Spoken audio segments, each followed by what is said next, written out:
Hi, Philip. How you doing? I've got your Herbert Bayer up, and we've got the cover. Cover looks good, very minimal. I like it. My question is this, Philip: have you drawn a grid over your pages? And the reason I ask is because it apparently, I mean, you're not using a grid here because all of your type stretches from one side of the page to the next. So there's no apparent grid use here. What is the risk of doing that? It's twofold. Number one, it makes the text look really dense. Let's find a page where okay, it makes the text look super dense, and also it increases the character count to the point where it might be a little difficult after the fourth line or so.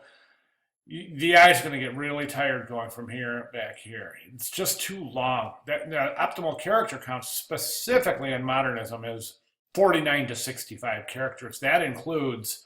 Um, that includes spaces and punctuation. So you're okay here. I'll bet you're pushing 65 here, but in some areas you're pushing 100 characters, and that's just too much.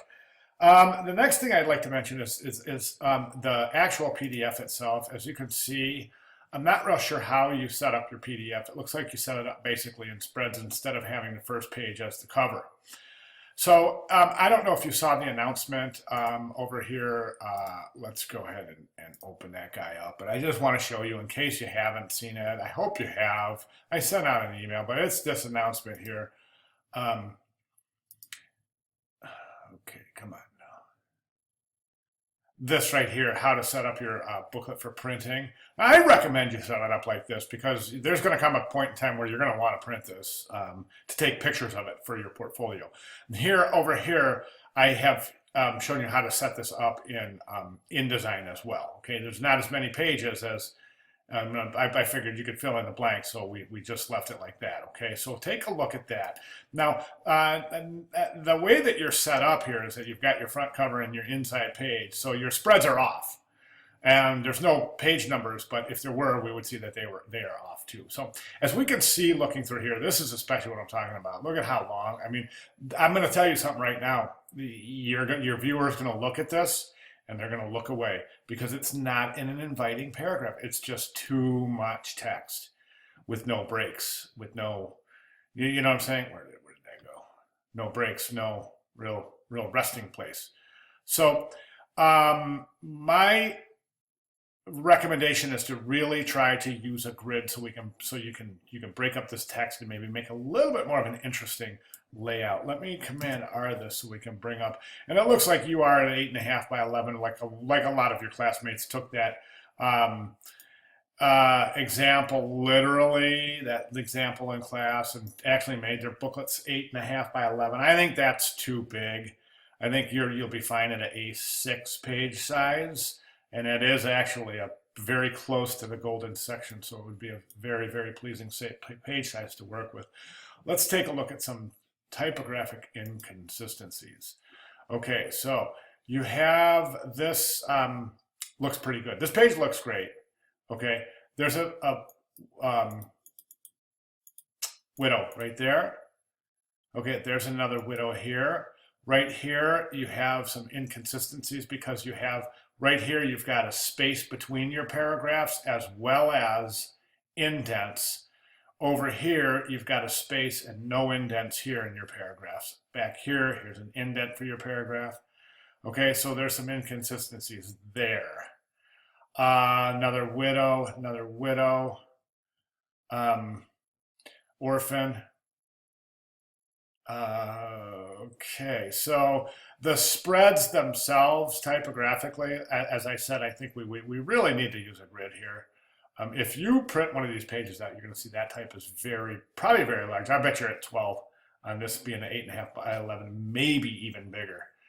I don't like to set type any higher than 10, sometimes even 9, especially today. I mean, but it's type, the trend for many years now is using much smaller type. So where do we go from here?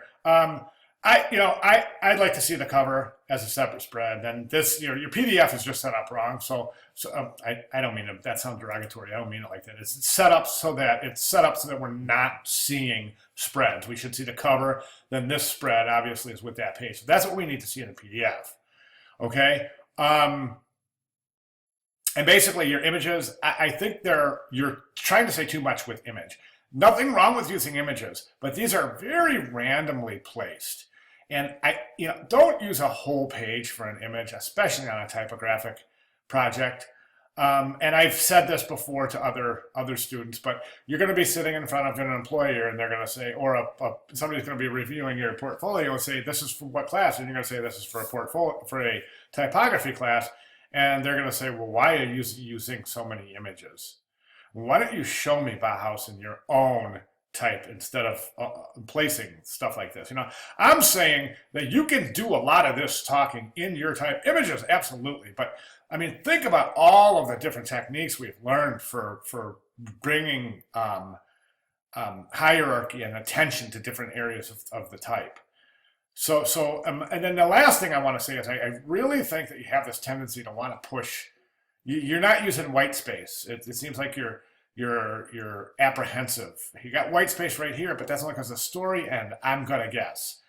And then, so technically we need 1, 2, 3, 4, 5, 6 spreads, 6 pages, or 6 spreads, 12 pages, but a couple of your pages aren't really pages. Like that can't really be considered a page because it's just an image.